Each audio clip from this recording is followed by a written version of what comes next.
hello friends की खबर मैं आयुष आपनालोके चाই আছে MLD क्रिएशन रং चेनेলত सम्प्रसारित হৈ থকা বৰষুণ ধাৰাবাহিকখনৰ আজিৰ খণ্ডটো চাবলৈ বহুত বেছি ইন্টাৰেষ্টিং হ'ব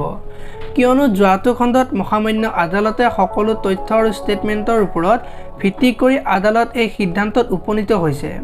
অৰ্ণৱ বৰুৱাৰ ওপৰত লগোৱা গোচৰ ভিত্তিহীন আৰু অপ্ৰমাণিত যেহেতু অৰ্ণৱ বৰুৱাই ৰিয়া চলিহাৰ পৰা বিবাহ বিচ্ছেদ বিচাৰিছে গতিকে তেওঁৰ ওপৰত লগোৱা সকলো গোচৰৰ পৰা দুখমুক্ত কৰা হৈছে বুলি কৈছিল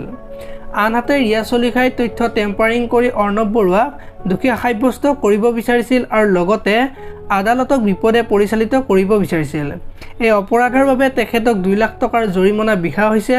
অন্যথা তেওঁ জেললৈ প্ৰেৰণ কৰা হ'ব বুলি কোৱা দেখিবলৈ পাইছিল আৰু আজিৰ খণ্ডটো দেৱজানী ঘৰলৈ যাব আৰু ৰত্নাৰ আগত অৰ্ণৱে যে গেৰেজত গাড়ী ভাল কৰে আৰু ৰাতি হলে যে বাইকেৰে ডেলিভাৰী কৰে সেই কথাটো ৰত্নাক ক'ব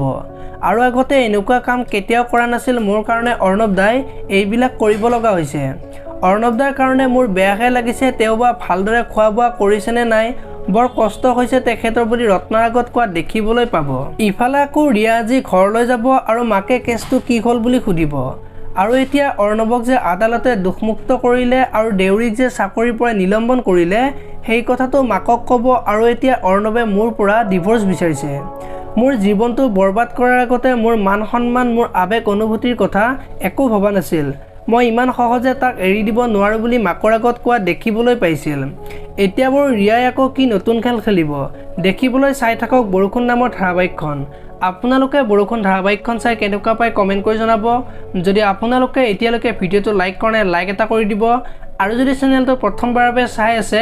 তেতিয়া হলে চেনেলটো সাবস্ক্ৰাইব কৰি বেল আইকনটো প্ৰেছ কৰি দিব ধন্যবাদ